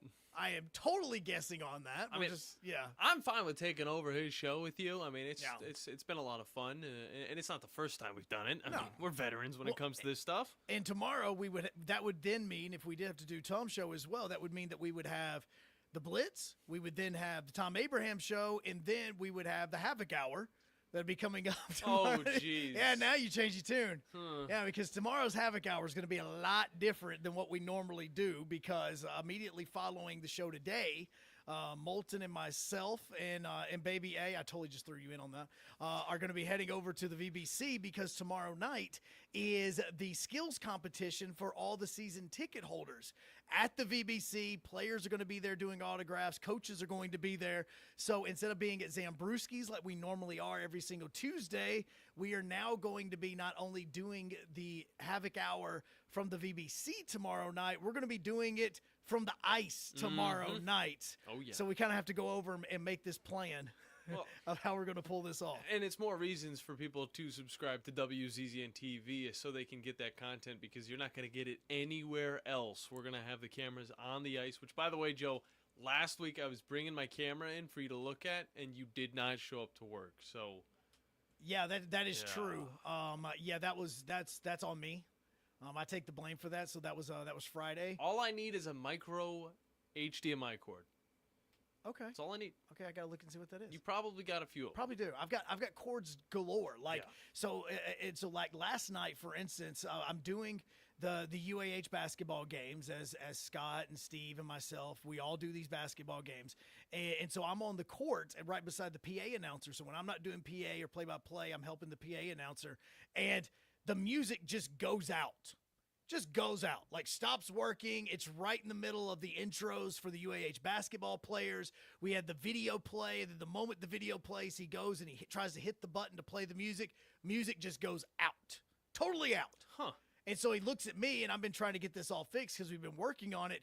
And I just said, screw it, I've got a wire. So I just went into my bag, I found a wire, I connected it to my phone, I turned on my music, and I just started playing it from my phone just so he could finish intros. Now you're forever known as the man with the wire. I do. I have all the wires. So I'm sure I probably have a wire that we're going to need at some point in time. So we'll look at that during the break. Also, right as we were coming back, the SEC also announced their Players of the Week. It's going to be co-players of the week this week for Alabama basketball. And that means Mark Sears, because I just kind of gave that away, is one of your co-players of the week. That was just announced from the SEC front office. But phone lines are open to you, 256-576-977. Let's go back to the phone lines. LSU Lynch, man, how's it going? Look here, man. Y'all need to calm down about this playoff stuff, okay? It ain't nothing worse than walking into your strip club. They ain't all pretty, but you going to throw money down on the one that you like. You hear me? Does that make sense to you? Oh, no. Number two, how is Jaden Daniels? Go LSU. How's that boy doing right there this year? I'm going to leave this to John because Dude. he's been in love with Jaden Daniels all season. This kid is spectacular. Yeah. And it's not even just Talk to me, son. it's just not even on the ground with his running ability. It's also the passing, the decision making. I think he only has 9 interceptions on the season and I think 29 touchdowns, I believe. And it's just been a masterclass for a rookie and of a man that is his age to win the Heisman and then also find success right out the gates in the NFL. Yeah, I mean, no, that's something that's almost unheard of. He should be your offensive rookie of the year this year. He should be. Look here, man. You get chills, though. You go back and watch that Philly game. I mean, right there at the end. And then yesterday, it was there at the end. Now, look here. Did y'all watch the Denver game? I did. Yep. Matter of fact, I'm watching it again right now. Did you notice the sound that they had the field goal with the mic on there that went thump? and Yes. thump? Did you? I feel like they've made them louder and louder throughout the years because we got to hear it multiple times yesterday. It did, man. I mean, like, I was sitting and I was only like, I had it on, just hanging out, and I was watching it, and there was no mistaking what happened. You could hear it hit. Like, that. They have mic'd. I don't know if they just put like a mic like all the way down the pipe or what they do, but it was easy to tell. Pop the cap off the top and drop it down in there. Yeah, the difference was that like a little, what you call the game, the pinko? Yeah, I mean, it was like, do. Yep. Anyway, shout out to all the doctors and the nurses working on your knee. Yep. Shout out to all them. We love you and appreciate. And number 4, who else is excited about the Havoc first time ever on the television this Friday night? Look here, I live in 5 Points and everything. People are watching it. I cannot wait to see what that rating is going to be. Now, who's calling the game? Are you doing it or is Thom doing it? No. It is. We got to double check. I got to make sure of the schedule and everything. But best that I know, it is going to be Steve Moulton and myself on the call for that. He's going to be up top. I am going to be down on the bench doing the game. Well, so look here. Thank you for taking my phone call. Let's go, Havoc. Ref, you suck.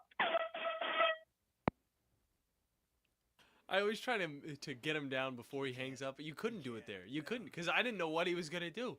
No. What's crazy is that with LSU Lynch, like, he will sometimes hang up the phone as he's saying the last word. Mm-hmm. So it was sometimes like he's that quick with it. I almost potted him down before he got the air horn off. No, I'm glad I didn't. But no, he is right. Huntsville Havoc games. They're going to be. I want to say it is a total of 4 televised games that are going to be taking place on Channel 48.3 that you're going to be able to watch. And the first one is going to be this weekend, this Friday night, that you're going to be able to watch. The next one is going to be coming up on February 6th. Then you have one on February 14th, Valentine's Day, because we know that you're not doing anything on that day. And then the final one that's going to be televised on 48.3 is going to be on March 1st. So this Friday night against Macon, who is the second worst team in the SPHL, puck is going to drop at 7 o'clock, and you're going to be able to watch it on 48.3 with Steve Moulton and myself on the call. We'll also be on the call on the second one as well, because Saturday is also going to be crazy because we have UAH men and women's games, and then Steve and myself are going to leave from Spraggins and go directly to the VBC to be doing the Havoc game as well on Saturday night. Yeah, and then as always, you can listen to those home games on 97.7 ESPN The Zone, a.k.a. the Havoc Zone. And then on top of that, is this due to the demand, just like it being outrageous, out the building almost? When you have a hockey team like the Havoc that have sold out 30-plus games, and I say 30-plus because two of the games that were supposed to happen this weekend didn't happen. They've been moved. A little carryover right there. One of them is going to be on February 27th. The other one is going to be on March 27th, so just kind of take note of that.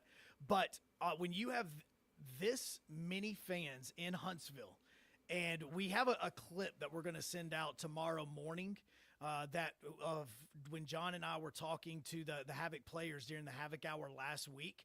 And it was something that I found out that I never knew actually existed was the ECHL call-up, because Connor Lovey just went up for a few games. Brian Wilson just got called up for a few games the other day. And so, the conversation is about the ECHL call-ups. Like, how does this work? Well, I didn't realize that you can actually say no to the call-up. Like, I had no idea that was a thing. Yeah, the only thing that comes to my mind is how much more they would make in the ECHL, but that's always the first thing I think of. With arena football, the first thing I thought of was, how much are these guys making? Yeah, you know? and that's why it gets talked about is, you get the ECHL call-up, which Huntsville Havoc hockey is like single A hockey. ECHL is like double A, if you want to put this into baseball terms. And so I didn't realize that a player could get a phone call from an ECHL team and they can deny the request. And, not saying any names or anything like that, but I know that there are multiple players on the Havoc team that have said no to ECHL call-ups multiple times this season. Like, the same player has said no multiple times this season. I feel like even if you said the name, people would probably be more fans of them, because it's like, why would they stay in Huntsville? Because of the environment. And that is that's what we talked about on the Havoc Hour last week. Now, you can go watch it on our WZZN TV. We got it there. Just go to the video section. You'll be able to find it. You can also go to the podcast section, wherever you get your podcast, and listen to it. And we're going to shoot the video out tomorrow morning as well, talking about making sure that you're getting ready for the Havoc Hour coming up tomorrow night. But the players said part of the reason why they say no to the call-ups is because of how amazing the fan base is here and how much fun they are having playing in front of a sold-out Von Braun Center every single game. Yeah, plus on top of that, they're getting to play in the Von Braun Center in the first place. Yeah. So it's like that is still bigger than a lot of those ECHL rinks as well. So we joked about this because one of these WAFF 48.3 games that we're going to be doing is coming up later on this at the beginning of the month next week, which is the February 6th one, when the Havoc are traveling to take on Roanoke. So Moulton and I have talked about this, and I am going to be on the road trip. Nice. Let's hold up. Never done a road trip for hockey. Never been on a bus with hockey players. Have no clue at what I'm getting myself into. But the one thing that we talked about was how horrible the lighting is at Roanoke. Like, I feel like every fan needs to have like a flashlight shining down on the hockey rink, because I feel like it's one of those classic wrestling scenarios that you kind of see. Like, if you've watched, the Iron Claw, or you've watched any of like these old time wrestling shows where you just have the ring in the middle of the arena and you have like the one light right above it. There's just all that's there. I feel like that's what Roanoke is. And every single time in the Huntsville Fan Cave, the Havoc Fan Cave, they always say, do they not have any more lights that they can turn on in Roanoke? I don't know, but that's going to be one of the games that we're going to be doing. So you're going to get you're going to get two road games this year, because you're going to get the Roanoke game and then you're going to get the Valentine's Day game. And possibly as well. postseason because Postseason that's something as well. you got to go to. So that's what LSU Lynch was talking about is 4 Havoc games that are going to be broadcasted. 48.3 WAFF is where those games are going to be. So make sure that you if you can't make it down to the arena this weekend, you're going to be able to watch them right there. Just to kind of pile on, because I do know that we do have Cowboys fans, and they not only do they pay attention to a lot of things, obviously it's going on, but if you missed it, Mike McCarthy and the Cowboys have agreed to split up because his contract is up. He's not going to renew. The Cowboys are not going to renew their side of this. And so you start to say, all right, Jerry Jones, what are you going to do? The problem with this is that we've seen this, especially like with the Titans here locally, as you're listening in on ESPN in Winchester there, is that the Titans have interviewed a ton of potential general managers. I mean, a ton. I'm getting like 2 and 3 emails a day of a different interview that they've just wrapped up. But they cannot interview if you're a team that has a head coaching opening. You cannot interview any coaches that are still in the playoffs unless they are on a bye, which the Detroit Lions and the Kansas City Chiefs were both on byes last week. So their coaches were available to do interviews for head coaching opportunities. So it may have been smart if you knew that you weren't going to bring back a head coach, that you could have put in an interview request for possibly the hottest name in the NFL, which was the offensive coordinator for the Lions and Ben Johnson, or the defensive coordinator, Aaron Glenn. You could have interviewed them last week because they were free, and under NFL rules, you can do so. Now that the Cowboys waited until this week, and it's now game week for the Lions and the Chiefs, the Cowboys can't interview any coaches that are still in the playoffs, including Ben Johnson, who's one of the biggest names out there. Well, I wonder if, this is Jerry Jones we're talking about. It doesn't matter if he actually has a guy, in that position in the first place. There's still a chance that he could have talked with him during that bye week. There probably could have been just just a little like bit of communication. A hey, you up, like type text message. Yeah, You send a cowboy boot, and either they send a hand to the face and say no, or they send an eggplant. Is that what we're doing? This would be a horrible analogy, but it's something that I did back in, I think I was 5th grader. For our older listeners, do not look up what the eggplant means. We never send an emoji. Just letting you know. But it's like you have the option to maybe pursue the coach you already have, aka if you're in a relationship with a girl back in like 5th grade, like I was, but I was interested in somebody else.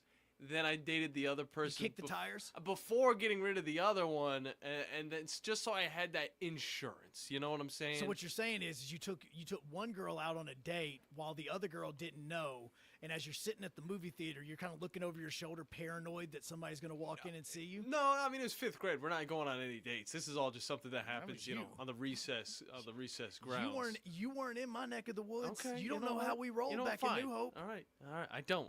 You guys were getting into that crazy stuff. Those New Hope kids are a little different. Yeah, canoes behind trucks. Look, that was Hazel Green, okay? That's a totally different thing. If you missed that, because obviously sometimes everybody listens to the Blitz, don't listen to Tom, and Tom to Blitz, so forth, is we talked about what we did over the weekend, and I talked about how my family and I went out and made snowmen immediately following the Blitz on Friday, and as we were doing so and making our whole family out of snowmen characters, to our left, there was a truck that was pulling a canoe because they didn't have an inner tube.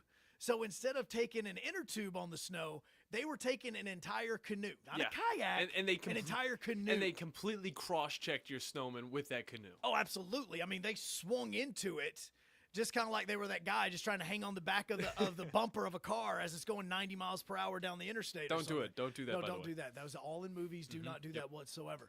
So that's what he's talking about. Look, man, that's all I'm saying. So you were passing notes between two different girls, seeing which one was going to give you the best reaction? So 5th grade, we actually had school in some trailers because they were adding up the school. They were making it bigger. We had those trailers exactly. in the Hope. Okay.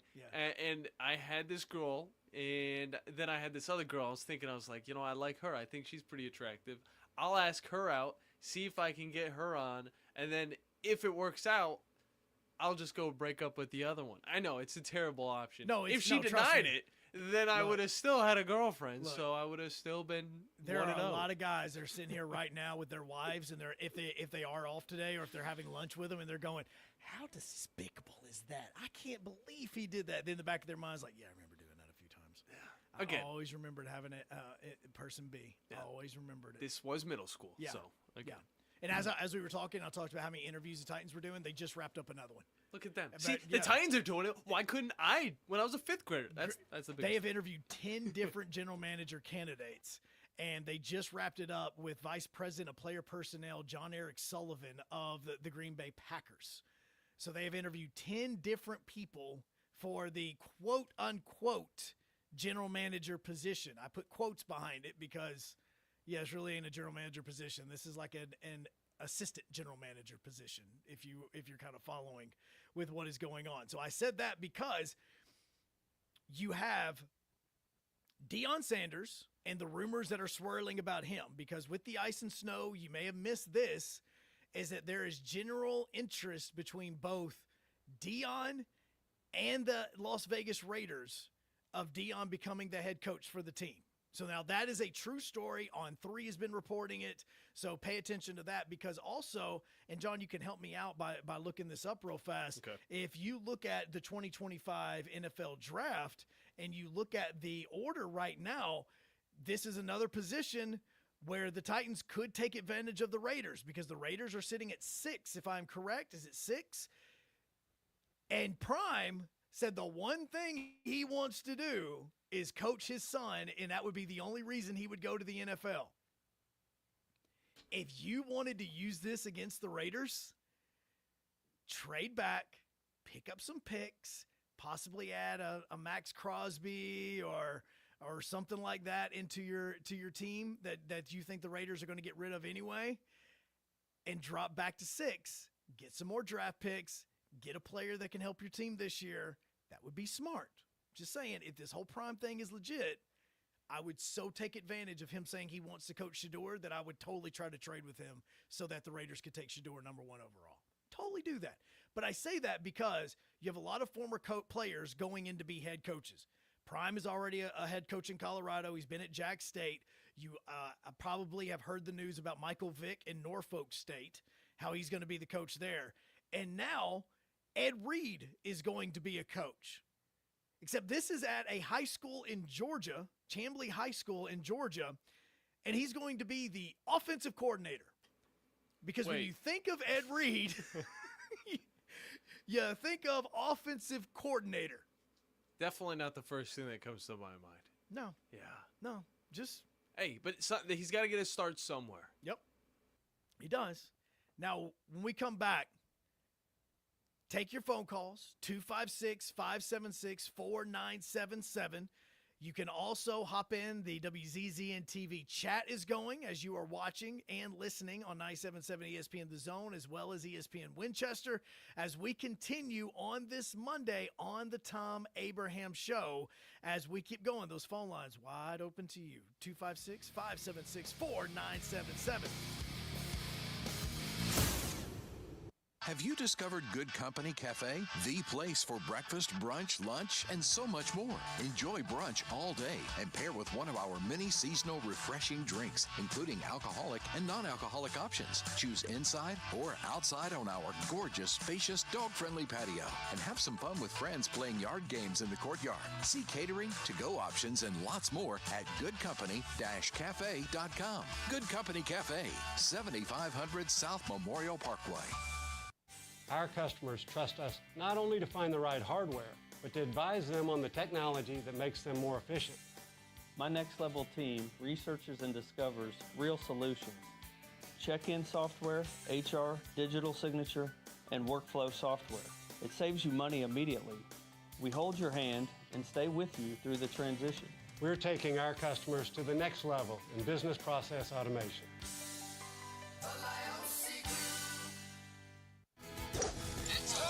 Gunner's Landing is one of the Tennessee Valley's finest golf experiences. Just 35 minutes from downtown Huntsville, Gunner's Landing's 18-hole championship Jewel is open to the public 7 days a week.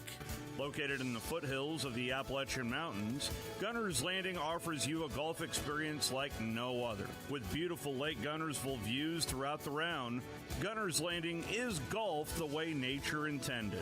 Gunner's Landing's club repair shop offers a full range of services, including re-gripping and adjusting the lofts and lies of your clubs, even putters. Since the work is done in-house, your clubs will be returned to you in a timely manner. Unmatched in the North Alabama area, it is Gunner's Landing. Schedule your tee time today at gunnerslanding.com.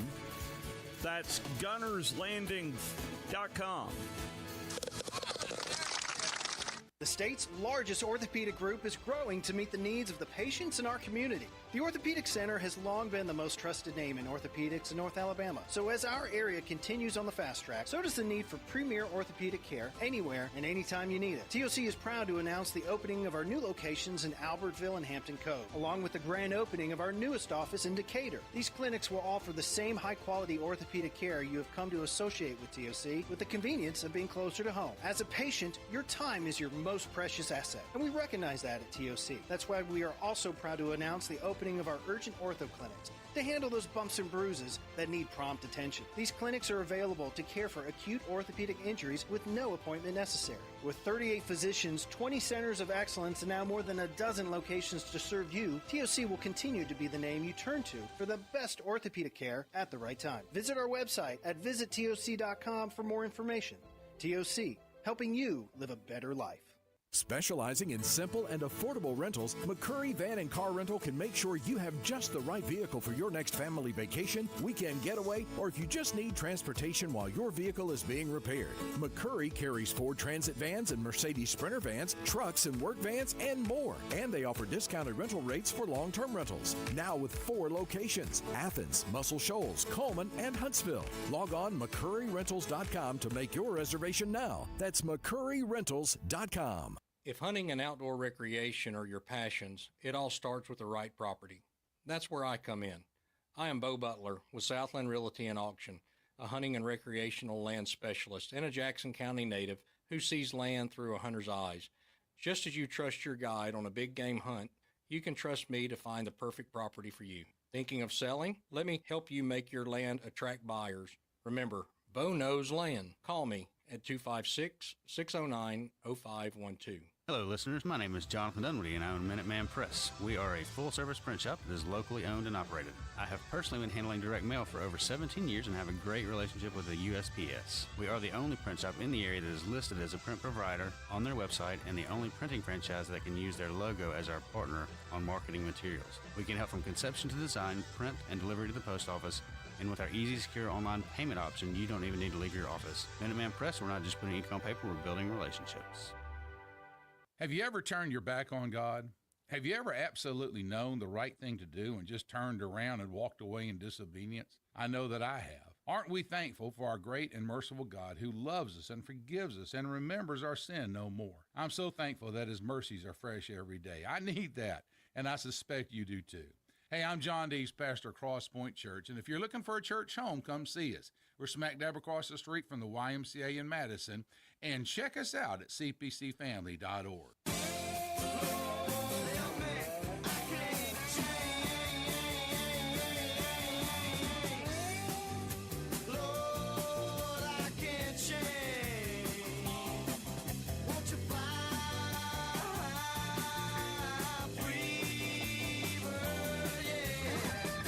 In a day and age where everybody seems to be leaving and or heading somewhere, just a few seconds ago while we were talking to you on the Thom Abraham Show on 97.7 ESPN The Zone as well as ESPN Winchester, Nick Singleton announced that he will be returning to Penn State for the 2025 season. That is according to On3. So Penn State is at least getting one of their running backs back. True or false? Nick Singleton, stop playing the music. Nick Singleton, I'm not Tom. I'm not sitting here telling you it's the greatest piece of music ever written. I love it. I'm not saying that at all. True or false? Nick Singleton was Penn State's leading rusher in 2024. False. It was false. He was supposed to come in and be, a phenomenal running back, but it just never seemed to be the right fit. But now he's coming back, so, who knows, Who was their leading rusher? I don't know his name. Katron Allen There was you their go. leading rusher. Do you know by how many yards he was their leading rusher? I'm This is gonna the funny say part. By over 500. Try 7 yards. Just 7 yards? 7 yards. Oh, okay. That is what he finished as. Katron Allen finished the season with 1,108 rushing yards. Nick Singleton finished it with 1,099 rushing yards. Okay, that was a pretty split backfield then. One more 10-yard run, and Nick Singleton would have led Penn State in rushing this season. Also, Nick played in one fewer game than what Katron did, and he also had probably 50 less carries than what Katron did. So you can kind of argue who was the better back in there as well. That's interesting. The only reason he was on my radar was actually from the college football game. I thought you were about to say something about how the fact that you had him on a fantasy team or something. No, it's college football. They're not there yet. No, they're not there. There are fantasy football leagues for college football. But the problem is a lot of times you just try to find the players that are playing the D2 schools or the FCS ones. Yeah. And and you just go, all right, that's who I'm picking up. And so those guys have like 5 touchdown games, and that's it. I played in one time. That was about it. 256-576. 97.7 get you in on the Thom Abraham Show. Doesn't matter if you're on ESPN Winchester, if you are listening on 97.7 ESPN The Zone, or WZZN TV. Jason, welcome in the Thom Abraham Show, man. How's it going? Hey, it's going good. I hope y'all doing well today. Doing well, man. Doing well. Finally got out of the house for like the first time in 72 hours. It's been fun. Oh, man, this virus has been going around, this narco virus or whatever they call it. Wait, what is this? Because my daughter may have had this, and now I'm curious. What is this? Oh, your stomach gets upset, and you feel like you're going to die, and all this good stuff. You can't go to the toilet enough. You can't throw up enough. Yep, that sounds like my daughter. Yes, and I'm like stuck in the house. I'm like, what do I do? Just die in my own house in the living room? I'm telling you, I couldn't get out. Look, we had the basketball game Thursday night with UAH, and right when I got home, my daughter was still up because she didn't feel good. She didn't want to go to sleep. By the time I walked into the house, my wife, the moment I opened up the door, goes, "Joe, I need your help." And sure enough, my daughter had thrown up.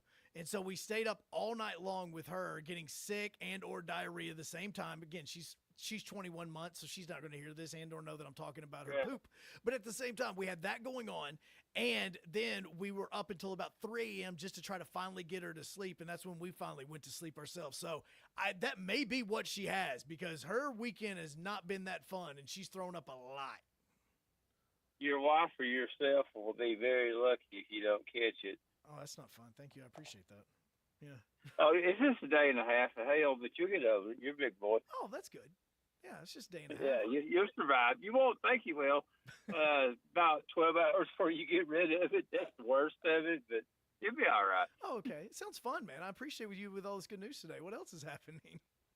Hey, I'll give you some more good news. Okay. The Rams is going to win the Super Bowl. Oh, really? And it's the best team in the NFC right now. The Lions, no, they're not the best team. The Vikings are falling off. It's the Rams. Eagles will not beat them.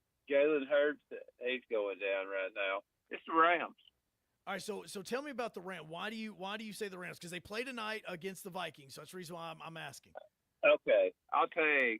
What's the Noah Tuka or whatever the wide receiver? Pua Nakua. Yeah, Puka Nakua. I will take him over any receiver in the NFL. Their little running back Williams, he's hell. Matt Stafford's still got the good passing touch. And then is Cooper Kupp still going, or they got somebody else out there now? Well, yeah, he's been off and on this year. He started 11 of the 12 games that he's played in so far this season. So yes, he should be healthy tonight. And then, I mean, that's part of it. And then their defense is off the chain good. I mean, they got a good defense. Oh yeah, no. Again, and I'm not second guessing anything that you're saying. I was just curious as to the reasoning behind it because you're the first person that I've really heard even say this about the Rams, because everybody's focused on the Lions. the Eagles, the Bills. Oh, the Bills, yeah. The Bills will beat Kansas City. I mean, Kansas City's been really lucky. I mean, I like Mahomes. He's a good quarterback, but unfortunately, they're 17-1. They're due to lose one. Yeah, they lost that second game because they didn't have any of their starters. Against the Broncos, which helped the Broncos get into the playoffs. So they finished the season like 15-2, but I think only their offensive line was their original starters. The rest of the team players on the field were all backups. So I don't and if you want to see the Tennessee Titans get back in the playoff picture for next year, draft offensive linemen. Make the first 4 picks offensive linemen. Pick the next 2 defensive ball players, and then go out and get you a Mitch Trubisky, a Mac Jones, some player that, I mean, with the Vikings, they got a so-called has-been quarterback. Several of these teams are doing this. Do not go out and get one of these quarterbacks in the first round. You're wasting your time this year. Yeah, and look, I do agree with you on the offensive lineman, like Will Campbell. Like, I don't know if he's going to be a right guard or right tackle or what he's going to be in the NFL. But if I'm the Titans, I'm trading down 1 or 2 spots, and I can still get Will Campbell. I can possibly pick up a player through the trade, and I can also get more draft picks. That's what I would be doing, because I'm not in love with any of the quarterback players that are coming out right now. You got all these big offensive linemen. You got Nebraska always has one on the team. Wisconsin will have 2. Minnesota will have 1. Go out and get some of these ball players. Yeah, no, and get you some 327-pound big dudes on that offensive line. Well, and you might even get Tyler Booker for 3rd pick. Well, and that's for me where I'm looking and thinking, like, come on, like, you've got to be. Again, if you want a Tyler Booker, you could possibly even pick him up like in the 2nd round if you want to, right. maybe even the 3rd round on this. You know, I'm still a Will Campbell guy. Give me him. Like his PFF ranking right now is 8th. Yeah, if you pick Shamir Sanders first, and then you leave the Campbell off, you're making a mistake. I don't care what team you got. Will Campbell is the best player in the draft. Oh, and I am 1,000% on board with everything you said except for the Mac Jones part. Everything else, I am totally on board with you I thought you'd be thrilled about Mitchell Trubisky coming Dad over. Bod Jones does not need to come. Like, there's a lot of other guys that I totally. What about Trubisky? No, look, I'm not even like what's crazy is you say this as the Broncos and the Bills game is on TV right now on NFL Network and Trubisky's in.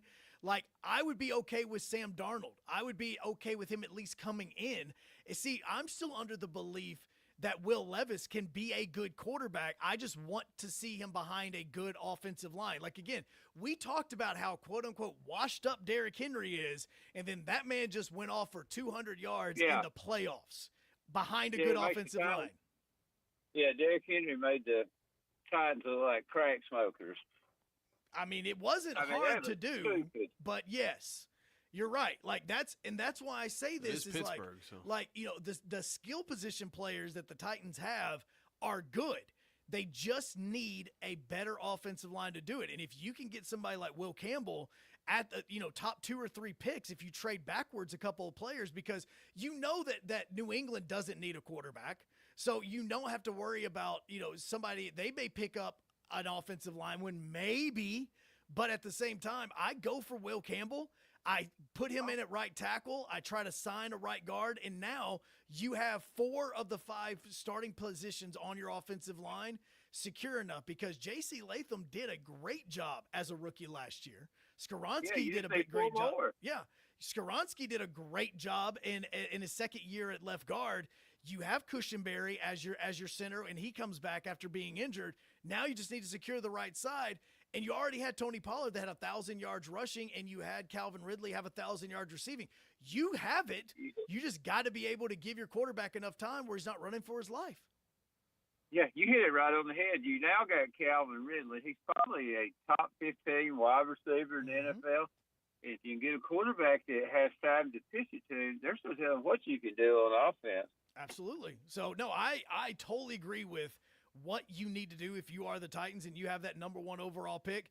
Either you say Will Campbell is good enough that I'm going to spend that on him number 1 overall, or you look to trade back a spot or two, try to pick up a second-round draft pick, another first-round draft pick in a year or so, and then you draft Will Campbell. But to me, Will Campbell is the first guy and only guy that should be at the top of your list. Right. I don't care which team you are. Will Campbell's the man because the quarterbacks are not good this year. Shamir Sanders going to the Raiders. What happens to when they fired Dion after 2 years? Because you got a 2-year lease for the Raiders. Do you get rid of the quarterback too? Yeah, because, again, that's all that Prime wanted was he wanted his son as the quarterback because you're going to have him for 4 years, possibly 5 if you want to pick up his 5th-year option because he's a first-round draft pick. And so now you got him, he's halfway there. That's the crazy thing about like a Dylan Radins with the Tennessee Titans when he was drafted is Rand Carthon didn't even get to see the end of his contract, and Rand isn't even the one that drafted him. And he didn't even get to see the end of his contract, and they just sucked it up and cut the cornerback from Virginia Tech that they drafted. And so they said, screw it, we just got to get rid of him on it because we know we're not going to re-sign him. They didn't put up his 5th-year option, and Rand didn't even get to see really the end of that guy's contract. Wouldn't Shamir Sanders be better to go someplace like the Minnesota Vikings, the Dallas Cowboys, where they have offensive line? I think that Sanders would be better suited with a team that I would say a quarterback competition. I'm not saying that he needs to sit behind anybody because he does have a lot of talent.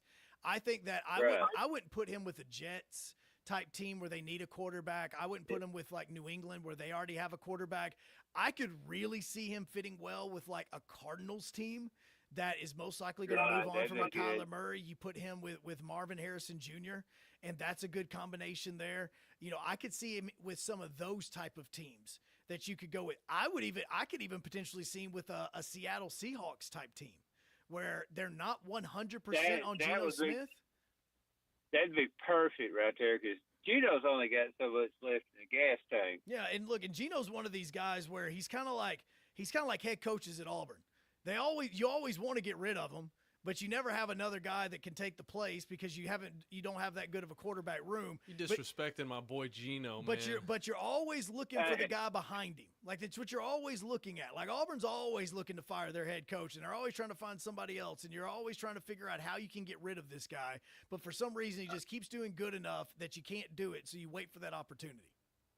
Oh, we can fix it up good. We could send Hugh Freeze to Seattle to coach the new quarterback because he's a quarterback whisperer. Oh, I mean, he whispers things to him. I don't think it's helpful, but he whispers things to him. Yeah. Hey, Joe, I got to think about the last thing. I'll let you go. All right. Hugh Freeze, his quarterback, Bo Wallace, Chad Kelly. Did he not get fired after Chad Kelly, or who come in after Chad Kelly? No, it was Chad Kelly was his last one because then that's when he then went to Liberty and that's when he had Malik.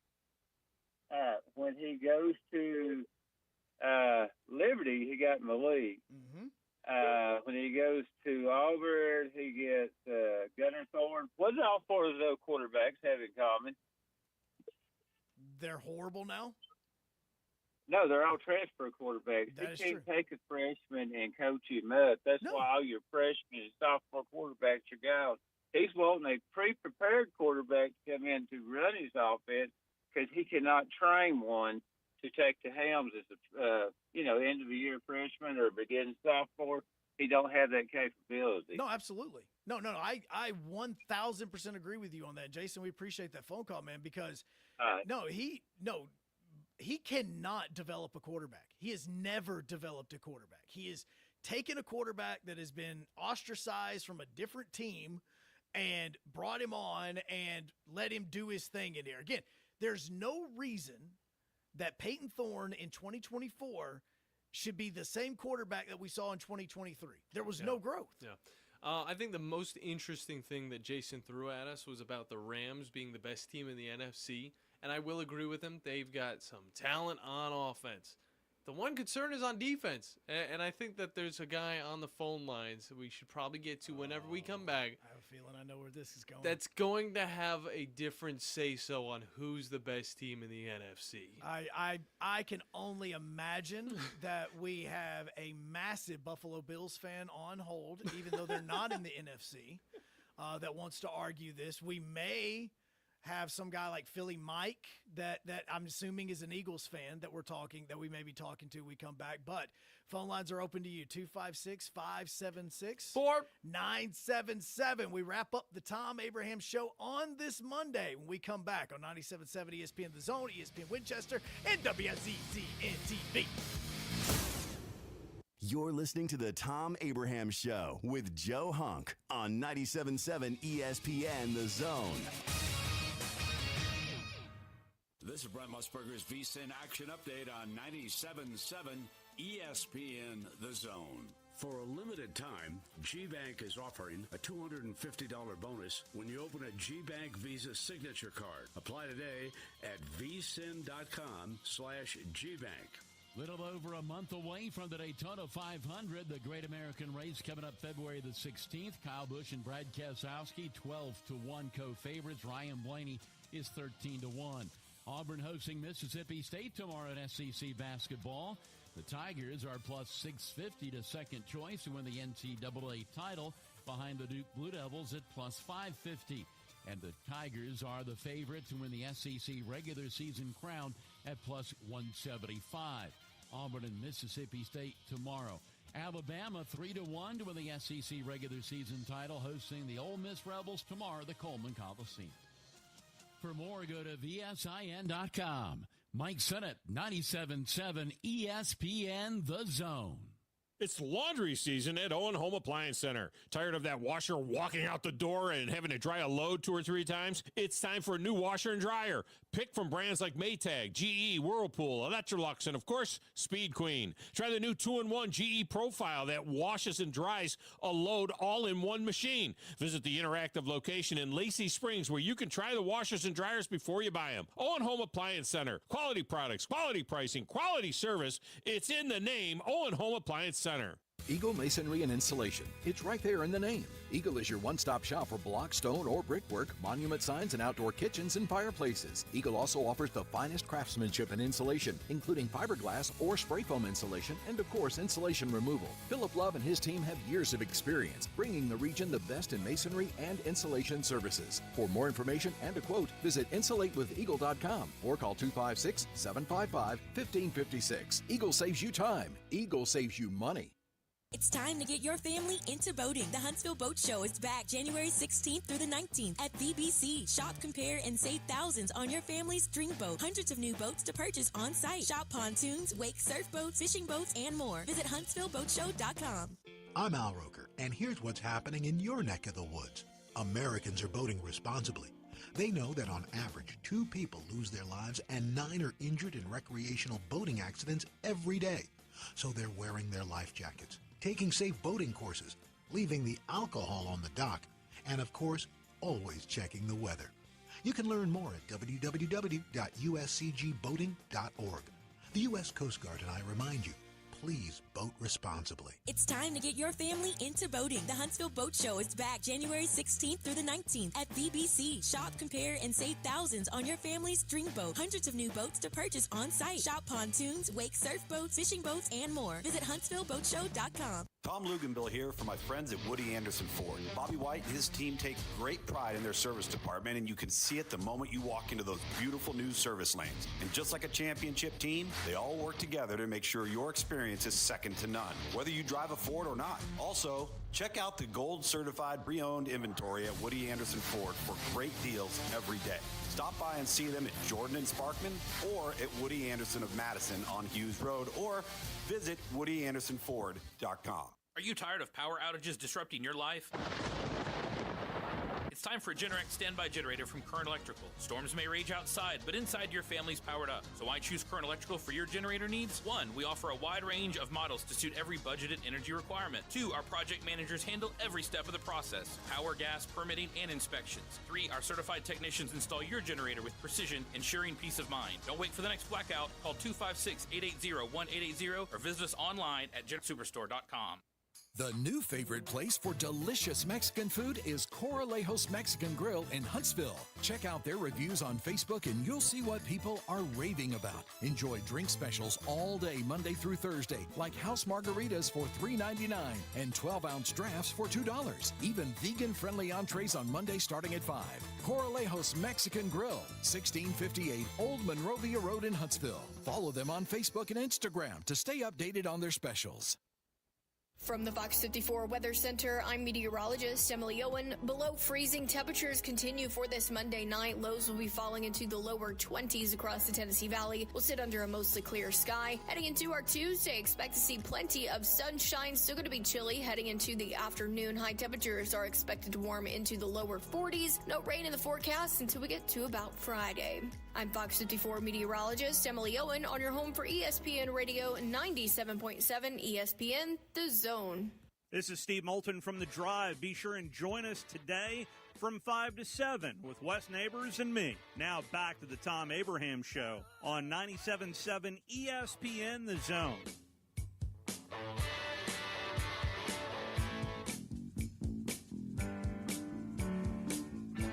Wrapping up the Thom Abraham Show. Thom out today, be back tomorrow. I'm Joe Hunk. He is John Abraham because legally we are obligated to have an Abraham. Oh, yeah. Is there an Abraham High School? Like, genuinely. Is Abraham Lincoln, probably. Not Abraham Lincoln. I know that there are those. I'm just talking about Abraham High School. Is there one of those somewhere in the country? I'd probably put some money down on it that there is. By the way, there is an Abraham Bridge up in New York. Don't say that's named after your family. It is Dang it. named after my family. Yeah. All right. Coming up tonight, you do have The Drive. Don't forget that you also have the final game of the first round of the NFL playoffs happening tonight between the Rams and the Vikings. That's going to be taking place in Phoenix because of the wildfires that are taking place in L.A. They have moved that game from L.A. to the desert. So be paying attention as they may or may not play into the betting lines on that as well. Just letting you know. As well as tomorrow night, Havoc Hour is going to be live from the VBC. The moment this show wraps up here in just a few seconds, we're going to be heading down to the VBC to try to get ourselves a plan to see how we can be on the ice. Yeah. I think I have to take my shoes off and run on the ice as well. I think that's something I kind of put myself into. I'm giving you the out. If they let me do it, there's no reason not to. Oh, there is. I don't know if anybody's ran on that ice without shoes on. Slice your feet up. Telling you. But you can go ahead, do you. You do you, man. You do you, boo. I think it'll make for a good video. And also, make sure you have your health insurance with you because we'll have to take you to the hospital. I got it. 256-576-4977. We have heard a lot about the NFL playoffs, and apparently the Rams are the number one team in the NFC. Wolverine Dan, what you think? Well, okay, I'll get to that sidebar really quickly. Why don't you just, moon somebody, and why don't you just put your bare butt on the ice, and maybe Joe could push you from behind and see if you get some of those slivers in your butt. Yeah, none of that sentence sounded right. Yeah, no. Every bit of that was as wrong as something I said earlier. Look, my butt is precious. My feet, that's a different story. I'll make up this. The Havoc Friday night, if I ain't mistaken, is Bluey night. Is Friday night the 17th? It because is Bluey night yeah. is the 17th. You are my correct. My granddaughter's going, and she's excited to see Bluey. I'm trying to get my wife to bring my daughter and my son with us as well for it because she loves Bluey. And as I sit and I can just hum the song, she dances to it and says, "Mom, Dad, bingo," and she just cheers big time when you get to Bluey. She loves it. It's a great show. So, all right, for my football take real quickly, one more thing. Red Wings have won 7 in a row, and they play the Florida Panthers, I think, Friday night also. So that new coaching staff is sparked this team. They look wonderful, so I'm excited. Now, with that said, L.A. Rams. You have our quarterback that was, and I can't talk bad about it because he served us well. But you got one wide receiver. What's his name? Akua Pukia or something? No, well, no, Puka Nakua. Puka. He's got an interesting name. He's a great player. He's but... Samoan. Yeah, Pukia. I was right the first time. Anyway, with that said, all right. So here's the deal.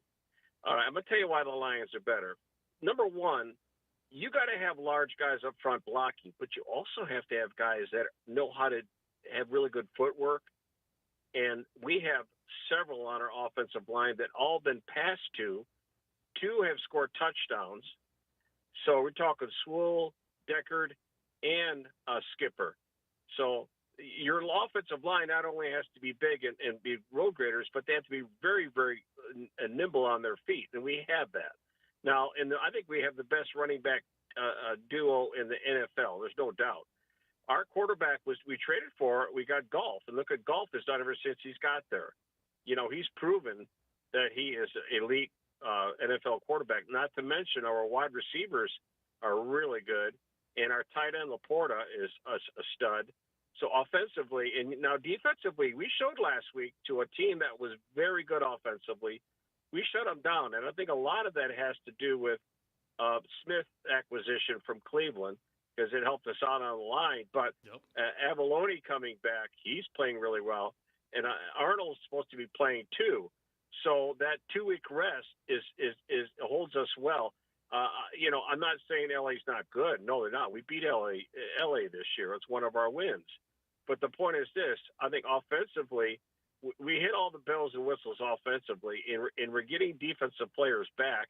And again, there's a great possibility that if we make the Super Bowl, Hutchinson might be back. This team, it's plug and place, and that's because of the coaching staff. I said many times, and in lies the problem is that they're going to be probably leaving us, which I hope they don't, but they probably will because they're so good at what they do, offensive, defensive coordinators, that I think we might lose them. But I think all the arrows are pointing with a home field advantage, 2-week rest, offense plays well, always have that threat of an offensive lineman doing something with either a pass or something. Or receiving a catch or whatever, but defensively we're getting better. And and Branch, he's unbelievably effective. So we've got a lot of guys that really, really hit all the marks. And the general manager does such a good job with this team. So if you put all those things together, I wouldn't say LA's not a bad team. They made the playoffs, but I think we're better than them. Or no, I shouldn't say think.